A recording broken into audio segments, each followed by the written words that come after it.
Hello guys, welcome to my legal code. I am Ashu R Lavania. देखिए, जैसा कि हम जानते हैं पीसीएस 2020 एग्ज़ाम्स होने वाले हैं और अप्रॉक्सीमेटली 3 महीने बाद यूपी पीसीएस का भी एग्ज़ाम है। तो ये मैंने जो कंपाइल किया है, इसके कुछ लेक्चर्स मैंने पहले भी आउट कर दिए हैं, वीडियोज़ अपलोड कर दिए हैं। मैं चाहूँगा कि बेटर अंडरस्टैंडिंग के लिए आप उन्हें भी देखें। और मैं बताना चाहता हूँ कि ये वीडियो सिर्फ पीसीएस के लिए नहीं, ये किसी भी एग्ज़ाम के लिए, थॉरो इंडिया में कोई भी एग्ज़ाम होगा, आपके लिए बिल्कुल अप टू द पॉइंट और टारगेट को हिट करने वाले वीडियोज़ हैं। आप इनको एक बार देखिए ज़रूर। देखिए, polity is one of the major parts.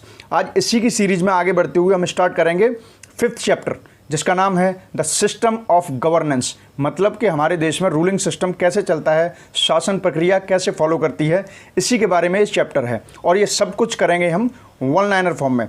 ठीक है, तो बने रहिए हमारे साथ। लेकिन इससे पहले आप हमें फॉलो कर सकते हैं इंस्टाग्राम, फेसबुक, ट्विटर व टेलीग्राम पर। बस आपको सर्च करना है माई लीगल कोड और उससे सब्सक्राइब कीजिए। और इसका PDF भी आप ले सकते हैं टेलीग्राम से। ठीक है, और इसके साथ साथ आप हमें डायरेक्टली कनेक्ट भी कर सकते हैं हमारी वेबसाइट www.mylegalcode.com। व किसी भी कन्फ्यूजन के लिए 24/7 व्हाट्सएप कर सकते हैं 9990544440 पर। तो जैसे कि आज का टॉपिक है द सिस्टम ऑफ गवर्नेंस, मतलब कि भारत की शासन प्रणाली। तो इसमें जो वन लाइनर में है उसका सबसे पहला पॉइंट है, that is the most important element of a state is. देखिए, स्टेट का मतलब यहाँ पर राष्ट्र से ही है। सही मायने में स्टेट की जो डेफिनेशन है वो एक राष्ट्र, जो आज हम राष्ट्र को यूज करते हैं, नेशन, उसको ही रिप्रेजेंट करता है। तो यहाँ पर स्टेट का मतलब है इंडिया। तो स्टेट का कोई भी स्टेट हो, उसके फॉर्मेशन के लिए उसका सबसे ज़्यादा ज़रूरी, सबसे मोस्ट इंपॉर्टेंट एलिमेंट जो होता है वो होता है सोवरेंटी, मतलब कि संप्रभुता।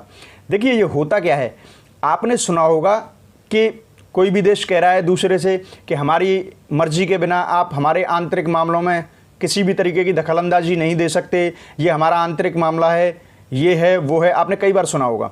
ठीक है, तो ये क्या होता है? देखिए, कोई भी देश अगर संप्रभु है, उसकी संप्रभुता है, तो उसकी मर्जी के बिना उसके देश के आंतरिक मामलों में कोई भी देश किसी भी तरीके का इंटरफियरेंस नहीं कर सकता। इसी को कहते हैं संप्रभुता। तो इंडिया क्या है? एक सोवरेन है। और किसी भी स्टेट की डेफिनेशन जब भी हम बात करते हैं तो उसमें सबसे मेजर और मोस्ट इंपॉर्टेंट एलिमेंट होता है sovereignty. Next, constitution of India provides parliamentary governance system. देखिए, भारत का संविधान हमें संसदात्मक या संसदीय सरकार की पद्धति द्वारा देश पर राज करने का एक सिस्टम देता है। देखिए, यहाँ पर क्या है, भारतीय संविधान जो है, आपको पता है हमारे देश में पार्लियामेंट होती है। पार्लियामेंट के थ्रू ही हमारे देश पर राज किया जाता है। पार्लियामेंट में एक सरकार चुन करके जाती है, फिर वो रेस्पॉन्सिबल होती है लोकसभा के प्रति, जनता के प्रति जवाबदेह होती है, उसको जनता को जवाब देना पड़ता है। तो ये सब किस में पॉसिबल है? पार्लियामेंट्री गवर्नेंस सिस्टम में। मतलब कि संसद के द्वारा, संसदीय तरीके से जहाँ पर सरकार चलती है, वहाँ पर ही सरकार को लोगों के प्रति जवाबदेह होना पड़ता है। और वहाँ पर किस तरीके के लीडर्स होते हैं? जनता द्वारा चुने हुए। देखिए, ये आपको और अच्छे से समझ में आएगा। आगे कुछ पॉइंट्स आएंगे जहाँ पर मैं प्रेसिडेंशियल फॉर्म ऑफ गवर्नेंस के बारे में बताऊंगा। अभी हम मूव करते हैं यहाँ से। Next, there is parliamentary system of government in India because the council of ministers is responsible to the Lok Sabha. देखिए, लोकसभा को क्या बोलते हैं? हाउस ऑफ कॉमन और लोअर हाउस, ये एक ही बात है, इसमें कंफ्यूज मत कीजिएगा। देखिए, अभी मैंने आपको बताया था कि संसदीय जो प्रणाली होती है हमारे देश में, उसमें सरकार को, चुनी हुई सरकार होती है और उसको लोकसभा के प्रति जवाबदेह होना पड़ता है, उसको रेस्पॉन्सिबल होना पड़ता है लोकसभा के प्रति। ठीक है, तो यहाँ पर भी वही बात कही गई है। संसदीय प्रणाली में सरकार को, भारत सरकार को, आपको पता होगा कि सरकार किसके थ्रू चलती है? मंत्रियों के थ्रू। अलग अलग मिनिस्ट्रीज होती हैं, पोर्टफोलियोज होते हैं, अलग अलग मिनिस्टर्स को दिए जाते हैं। कुछ स्वतंत्र होते हैं, कुछ पे इंडिपेंडेंट चार्ज होता है, कुछ स्टेट के सपोर्टर्स होते हैं। तो ओवरऑल मिनिस्टर्स के थ्रू ही सरकार अपना काम करती है। और वो सारी जो काउंसिल ऑफ मिनिस्टर्स है, मतलब कि मंत्री परिषद जो है, उसे किसको जवाब देना पड़ता है? उसको देना पड़ता है जवाब लोकसभा को। और लोकसभा को जवाब देने का मतलब क्या है? आपको पता होगा कि लोकसभा में सारे MP चुन करके आते हैं, तो वो जनता की आवाज़ होती हैं। तो जनता की आवाज़ को ही, ये समझ लीजिए, सारी जनता को जवाबदेह होना पड़ता है। अब देश में इतनी जनसंख्या है तो डायरेक्ट इंडिविजुअली तो किसी को जवाब दे नहीं सकते, तो उनके द्वारा चुने हुए प्रतिनिधि जो लोकसभा में बैठते हैं, उनको जवाब देना पड़ता है सरकार को। यहाँ पर पता चलता है पार्लियामेंट्री सिस्टम गवर्नमेंट में ऐसा नहीं है गवर्नमेंट का जो मन आ रहा है वो कर रहा है, ऐसा कुछ नहीं है। ये डेमोक्रेटिक कंट्री है, पार्लियामेंट्री सिस्टम है, यहाँ जनता को जवाब देना पड़ता है। Next, in a parliamentary system of government legislature controls executive. देखिए ये भी एक वही क्वेश्चन है, संसदीय प्रणाली में सरकार क्या करती है। देखिए लेजिस्लेचर आप जानते हैं विधायिका, ये सदन होते हैं जहाँ पर लोग चुन करके जाते हैं, ये होती है विधायिका। तो इसमें बैठने वाले लोग कौन होते हैं, मतलब सरकार के लोग कौन होते हैं, वो होते हैं लेजिस्लेचर, इसको कहते हैं विधायिका।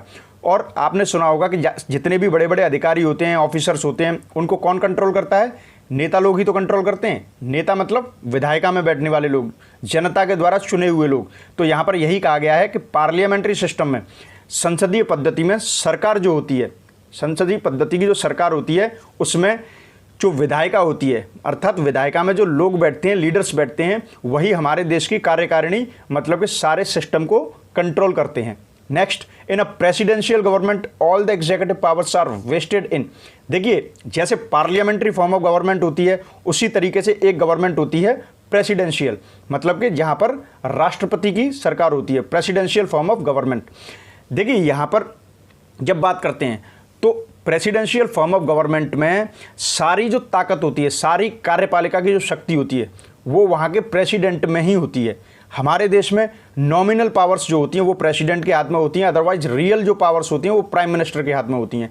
लेकिन प्रेसिडेंशियल गवर्नमेंट में सारी रियल पावर्स भी लगभग प्रेसिडेंट के हाथ में ही होती हैं। One of the best example you have the US, United states of America, mister Donald Trump nowadays, you know. Next, feature of Indian constitution, मतलब भारतीय संविधान की विशेषताएं। नंबर 1, पार्लियामेंट्री गवर्नमेंट, यहाँ पर संसदीय सरकार रहती है। इंडिपेंडेंस ऑफ जुडिशरी, यहाँ पर न्यायपालिका बिल्कुल स्वतंत्र है, मतलब कि न्यायपालिका को काम करने से सरकार भी इंटरफियर नहीं कर सकती, वह स्वतंत्र होकर के अपना काम करती है संविधान के दायरे में रहते हुए, और संविधान की रक्षा भी करती है। नेक्स्ट, फेडरल गवर्नमेंट, संघीय सरकार है। संघ का मतलब आप जानते हो, फेडरल स्ट्रक्चर किसे कहते हैं, जो कई चीज़ों से मिलकर के एक संघ बना हो। तो हमारा देश क्या है, union of states and union territories, मतलब राज्यों व केंद्र शासित प्रदेशों का संघ है, इसी को कहते हैं फेडरल स्ट्रक्चर। यहाँ तक समझ में आया आपको। Next, in the parliamentary government, देखिए संसदीय सरकार में क्या होता है, members of the cabinet are the members of the parliament, मतलब आपको ये पता है कि जितने भी चुन करके जो लोग जाते हैं संसद में, जो लोकसभा के चुनाव होते हैं तो चुन करके लोग जाते हैं और वहीं से कैबिनेट के मेंबर्स बनते हैं। तो ये तो सिंपल है, कैबिनेट का मेंबर होगा ही, हर हालत में संसद का सदस्य ही होगा।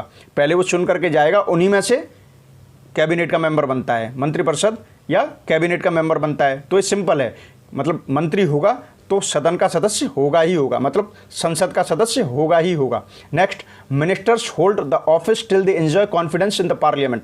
देखिए कोई भी मंत्री अपने पद पर तभी तक बना रह सकता है जब तक वह लोकसभा का या उसमें उपस्थित सभी मेंबर्स का लगभग एक मेजॉरिटी में विश्वास जीत के रहेगा।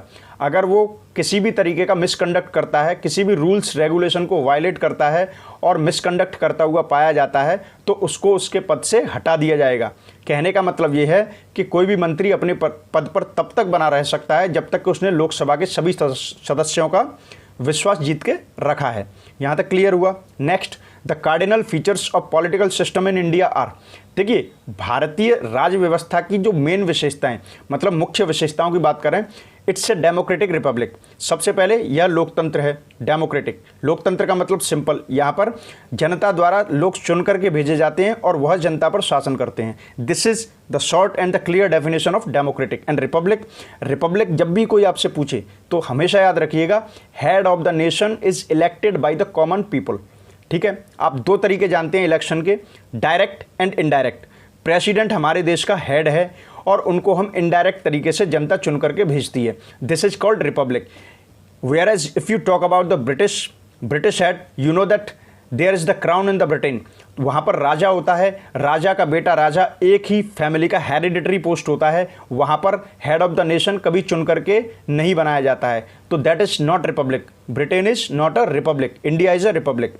Next, India is a democratic polity and has a democratic society. देखिए इंडिया में एक लोकतंत्र वाला राज है, इंडिया की राज व्यवस्था ही पूरी लोकतंत्र पर है। मतलब कि यहाँ पर जनता का चुनाव, मतलब जनता द्वारा चुनाव करने की प्रक्रिया बहुत आम है और यहाँ पर समाज भी बिल्कुल लोकतांत्रिक है। कहने का मतलब ये है कि इंडिया के अंदर प्रेफरेंस पूरे तरीके से लोगों को, आम जनता को दिया जाता है हर चीज़ में। Next, India is A sovereign state. पहले ही मैंने डिस्कस किया था, संप्रभु है, अपने आंतरिक मामलों में बाहर की किसी भी ताकत को या किसी भी देश को हस्तक्षेप नहीं करने देता India. Next, India is a welfare state, Bharat एक कल्याणकारी राज्य है। मतलब कहने का ये है कि भारत का संविधान जिस तरीके से बना है और भारत का जो मुख्य उद्देश्य है वह लोगों के कल्याण के बारे में सोचता है, वो सभी के कल्याण के बारे में सोचता है और कल्याणकारी राज्य के बारे में बात करता है। तो India is a welfare state. Next, it has a parliamentary form of government, we already discussed about that. Next, the supreme power vests in people of India। देखिए हमारे देश में जो सबसे ज़्यादा सर्वोच्च शक्ति है वो लोगों के हाथ में है, आम जनता के हाथ में है। क्यों? क्योंकि यहाँ पर सरकार भी जो आती है वो उन्हीं आम लोगों के द्वारा चुन करके भेजी जाती है और गलत पाए जाने पर वही आम लोग अपनी शक्ति का प्रयोग करके, मतलब चुनाव का प्रयोग करके उनको नीचे भी ले आते हैं। तो this is called the supreme power wastes in people of India. Next, government of India follow the constitution. देखिए चाहे भारत की सरकार ही क्यों ना हो, भारत के संविधान से बढ़कर कुछ भी नहीं है पूरे देश में। जो भी सिस्टम है वो किसके दायरे में रह करके होता है? That is under the constitution of India. The constitution is always supreme, always remember this. तो भारत सरकार को भी संविधान के दायरे में रह करके काम करना पड़ता है। Next, rule of law is here in India. देखिए भारत में कानून का शासन चलता है, हर चीज़ कानून के द्वारा बनाई हुई है। यहाँ पर कानून को फॉलो करना पड़ता है और कानून को तोड़ने वाले को सजा होती है। तो यहाँ पर क्या है? रूल ऑफ लॉ, मतलब कि विधि का शासन। Next, welfare state aims to. कल्याणकारी राज्य का मतलब क्या है? इसका एम क्या है? उद्देश्य क्या है? देखिए यहाँ पर ज़्यादा से ज़्यादा लोगों के कल्याण के बारे में सोचा जाता है, उनके ज़्यादा से ज़्यादा लोगों के कल्याण को देखा जाता है। Next, the main source of political power in India the people. Simple, देखिए मेन सोर्स हमारे इंडिया में जो है पॉलिटिकल पावर, मतलब जो सत्ता आती है वो लोगों के द्वारा ही आती है, लोग ही चुन करके भेजते हैं। तो मेन जो पॉलिटिकल पावर किसी पे आती है उसको कौन चुनता है? उसको जनता चुनती है। जनता अपनी पावर का यूज़ करती है, तब जाके उनका मन होता है उसे वहाँ पर बैठाते हैं और जिसका मन होता है उसे सत्ता से हटा देते हैं। तो the main source of political power in India is the people. Next, main features of a presidential form of government are. देखिए वही प्रेसिडेंशियल फॉर्म जो कि अमेरिका में है, इस तरीके की सरकार के जो मुख्य विशेषताएं हैं वो क्या क्या हैं? Number 1, the head of the executive is the president. मैंने आपको पहले ही बताया है कि प्रेसिडेंशियल फॉर्म ऑफ गवर्नमेंट में प्रेसिडेंट के हाथ में ही सारी कार्यपालिका शक्तियां होती हैं। हमारे देश में शक्तियां कार्यपालिका प्रेसिडेंट के हाथ में ही होती हैं, लेकिन क्योंकि हमारा देश पार्लियामेंट्री फॉर्म ऑफ गवर्नमेंट है, यहाँ पर जो नॉमिनल पावर्स होती हैं देश को चलाने की वो प्रेसिडेंट के हाथ में होती हैं, लेकिन रियल पावर्स जो होती हैं वो प्राइम मिनिस्टर के हाथ में होती हैं। लेकिन ऐसा प्रेसिडेंशियल फॉर्म ऑफ गवर्नमेंट में नहीं होता है, वहाँ पर प्रेसिडेंट के हाथ में ही सारी शक्तियाँ होती हैं। जैसे कि डोनाल्ड ट्रंप आपके जो हैं अमेरिका के president, you know this is one of the best examples now it is. Next, the president appoints his council of ministers. हमारे देश में prime minister council of ministers को चूज करते हैं, अपॉइंट तो प्रेसिडेंट ही करते हैं, लेकिन किसकी सलाह पर? प्राइम मिनिस्टर की सलाह पर। लेकिन प्रेसिडेंशियल फॉर्म ऑफ गवर्नमेंट में क्या होता है? वहाँ पर वही एक प्रेसिडेंट ही डायरेक्ट अपनी काउंसिल ऑफ मिनिस्टर्स यानी कि मंत्रिपरिषद को नियुक्त करता है। Next, the president can not dissolve the legislature, मतलब राष्ट्रपति वहाँ पर कभी भी विधायिका को भंग नहीं कर सकता। Next, the democracy of India is based on the fact that public enjoys the right to choose and change the government. देखिए कई बार डिस्कस कर चुके हैं, थोड़ा सा और समझ लेते हैं। देखिए डेमोक्रेसी ऑफ इंडिया का अगर आपसे कहें कि लोकतंत्र भारत लोकतंत्र है, इसका मतलब क्या है? देखिए लोकतंत्र, इसको देखो जब कोई वर्ड होता है ज़्यादा लंबा चौड़ा है, नहीं समझ में आ रहा है, बेटर है कि आप उसे तोड़िए। लोकतंत्र, लोक मतलब पब्लिक, तंत्र मतलब सिस्टम। कहने का मतलब है जहाँ पर सिस्टम पब्लिक के द्वारा बनाया जाता है या पब्लिक का सिस्टम है। तो इसी का मतलब क्या होता है? हमारे देश में जो सिस्टम है, गवर्नमेंट जो आती है उसको पब्लिक ही लाती है और पब्लिक को गलत लगने पर उन्हें उतार भी देती है। इसी को कहते हैं लोकतंत्र, मतलब कि यहाँ पर लोगों का शासन हो, जहाँ पर लोगों द्वारा खुद पर ही शासन किया जाता हो। इसके लिए फेमस कोटे है, एक कोट भी किया था very legend, you know, Abraham Lincoln जो फॉर्मर प्रेसिडेंट ऑफ यूएसए रहे थे, उनने भी कोट किया था कि जहाँ पर लोगों के द्वारा खुद पर शासन किया जाता है, लोगों के द्वारा खुद पर शासन किया जाता है, उसी को तो डेमोक्रेसी कहते हैं। ठीक है, आई होप आपको समझ में आया होगा। Next, Indian constitution is federal because भारतीय संविधान एक संघीय पद्धति का है, संघीय नेचर का है। ये आप कैसे कह सकते हैं? Because India is a union of states and union territories. देखिए मैंने आपको पहले भी बताया, फेडरल का मतलब ही होता है संघ, मतलब कि India is the union of union territories and states, राज्यों और केंद्र शासित प्रदेशों से मिलकर के एक संघ बना है। तो इसका स्ट्रक्चर क्या है? फेडरल है, यूनियन है। वैसे इंडिया में फेडरल कम यूज किया जाता है, फेडरल की जगह पर हम यूनियन बात करते हैं, यूनियन ऑफ इंडिया को यूज करते हैं, ध्यान रखिएगा, ठीक है। लेकिन यहीं पर इसी वर्ड को अमेरिका में फेडरल के नाम से यूज किया जाता है, लेकिन दोनों का मतलब लगभग होता है संघ, मतलब कि कलेक्शन, मतलब कि ज्वाइंट करके बनाया हुआ। तो एक बार फिर हमारा देश किससे ज्वाइंट करके बनाया हुआ है? राज्य व केंद्र शासित प्रदेशों को। तो फेडरल स्ट्रक्चर इसीलिए कहते हैं। Next, powers have been distributed among the union and the states. जो हमारे देश की कानूनी शक्तियां हैं वो राज्यों को अलग दी गई हैं, केंद्र को अलग दी गई हैं, और कुछ ऐसे भी हैं जहां पर दोनों को मिलकर के काम करना होता है। तो इस तरीके से पावर्स का डिस्ट्रीब्यूशन किया गया है। अनुसूची 7 में है, ये आप याद कर लीजिएगा। नेक्स्ट, इंटायरली रिटन कॉन्स्टिट्यूशन, हमारे देश का संविधान पूरा लिखित संविधान है। नेक्स्ट, इंडिपेंडेंस जुडिशरी, हमारे देश में न्यायपालिका बिल्कुल स्वतंत्र है अपना काम करने के लिए। इसमें कोई भी किसी भी तरीके का हस्तक्षेप नहीं कर सकता, चाहे वह चुनी हुई सरकार ही क्यों ना हो, ठीक है। और एक तरीके से न्यायपालिका को स्वतंत्र करके हमारे देश के संविधान की रक्षा भी की गई है। Next, Indian constitution is partly rigid and partly flexible. भारतीय संविधान जो है आंशिक रूप से तो बहुत लचीला है, लेकिन आंशिक रूप से बहुत कठोर है, ये याद रखिएगा in one line form. Next, difference between Indian constitution and British constitution is, देखिए आपने कई बार सुना भी होगा, हमारे देश में जब अंग्रेज़ों का शासन था तो गवर्नमेंट ऑफ इंडिया एक्ट 1935 बना था, उसका ऑलमोस्ट पार्ट लेकर के हमारे देश के संविधान में रखा गया, लेकिन कुछ चीज़ें डिफरेंट थी ब्रिटिश कॉन्स्टिट्यूशन और इंडियन कॉन्स्टिट्यूशन में। तो उसका कॉमन एक जो पर्सपेक्टिव है वो है जुडिशियल रिव्यू, मतलब न्यायिक पुनरावलोकन। ये कहाँ कहाँ पर है? इंडिया एंड यूएसए, ब्रिटेन में नहीं है, इंडिया एंड यूएसए। इसे वन लाइनर में याद रखिएगा, डायरेक्ट क्वेश्चन आता है। और जुडिशियल रिव्यू होता क्या है? देखिए सिंपल याद रखिएगा, हमारे देश में कानून कौन बनाता है? संसद। संसद में एक पूरा एक फॉर्मेट होता है, उसको फॉलो करते हुए पहले लोकसभा में जाएगा, फिर राज्यसभा में जाएगा पास होके, राज्यसभा से भी पास होता है, तब जाकर प्रेसिडेंट ऊपर साइन करते हैं और वो कानून बन जाता है। लेकिन ऐसा कोई बनाया हुआ कानून किसी भी तरीके से कोई लीगल चैलेंज कर देता है कि किसी के इंडिविजुअल राइट्स या फंडामेंटल राइट्स को वायलेट कर रहा है, और ऐसा करने पर कोर्ट को पावर होती है जुडिशियल रिव्यू करने की। और उसे रिव्यू करते में अगर कोर्ट को लगता है कि ये किसी के फंडामेंटल राइट्स या राइट्स को, इंडिविजुअल राइट्स को बिल्कुल डेक्लाइन कर रहा है, क्रॉस कर रहा है, तो ऐसे कानून को रद्द कर दिया जाता है न्यायपालिका के द्वारा। तो इसी को कहते हैं जुडिशियल रिव्यू। ये इंडिया और यूएसए में है, ब्रिटेन में नहीं है। Next, Indian constitution has created a very strong centre. देखिए भारतीय संविधान का जब आप नेचर देखेंगे तो इसने एक सेंट्रल गवर्नमेंट जो है, ये भारत का एक संघ बनाया है, ये बहुत स्ट्रॉन्ग बनाया है। मतलब इसमें राज्यों को इतनी शक्तियाँ नहीं हैं जितनी शक्तियाँ केंद्र को दी गई हैं।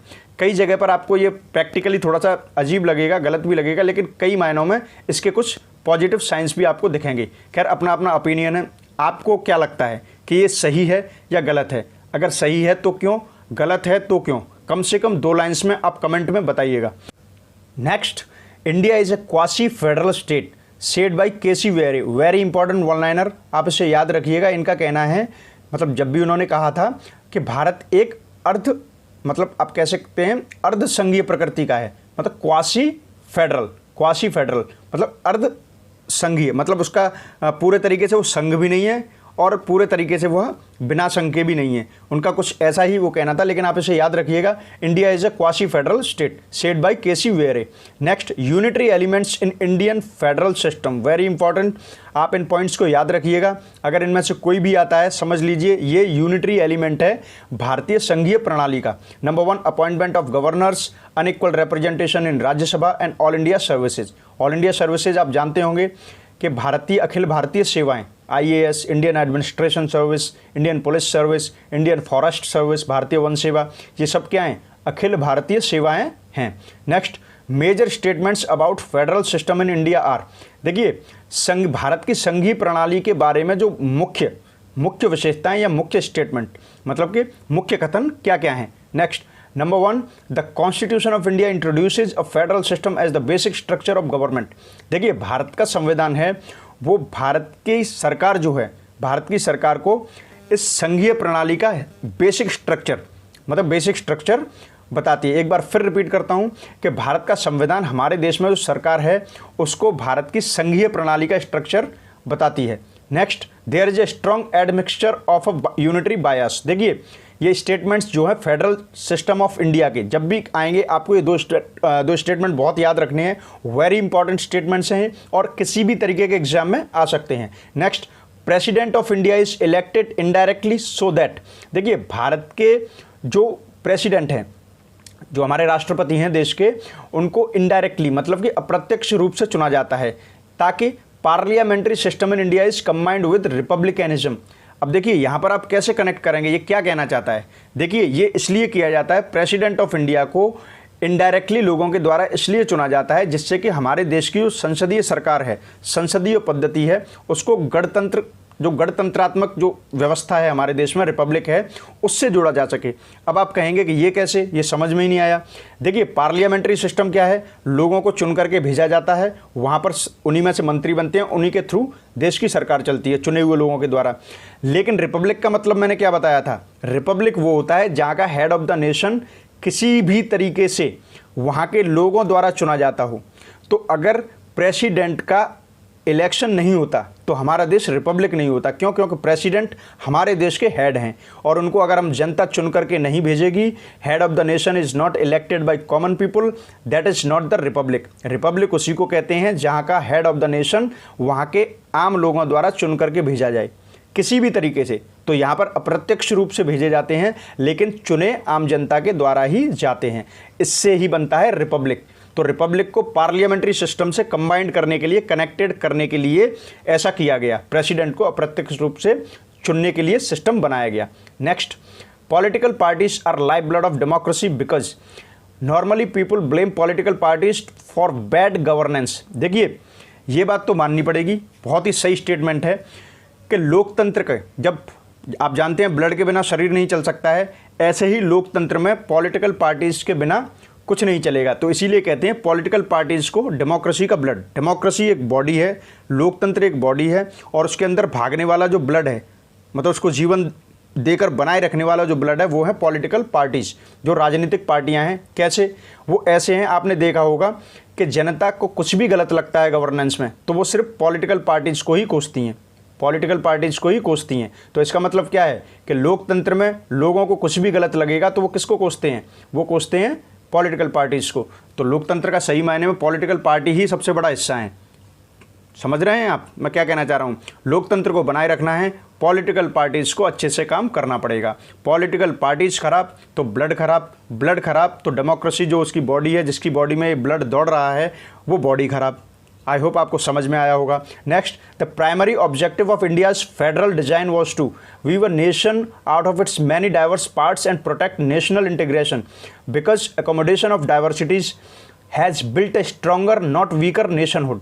देखिए जो इंडिया को संघ बनाने का, फेडरल स्ट्रक्चर देने का जो मेन उद्देश्य क्या था, देखिए ये इसका सिर्फ एक ही उद्देश्य था कि एक ऐसा देश बनाना जहाँ पर कितने भी भिन्न भिन्न संस्कृति हों, भिन्न भिन्न भाषाएं हों, भिन्न भिन्न मतलब संस्कृति हों, पार्ट हों, भाग हों, सब कुछ डाइवर्स हो, लेकिन उसको डाइवर्स होते हुए भी उन सबको जोड़ करके देश को एकीकृत करके रखना।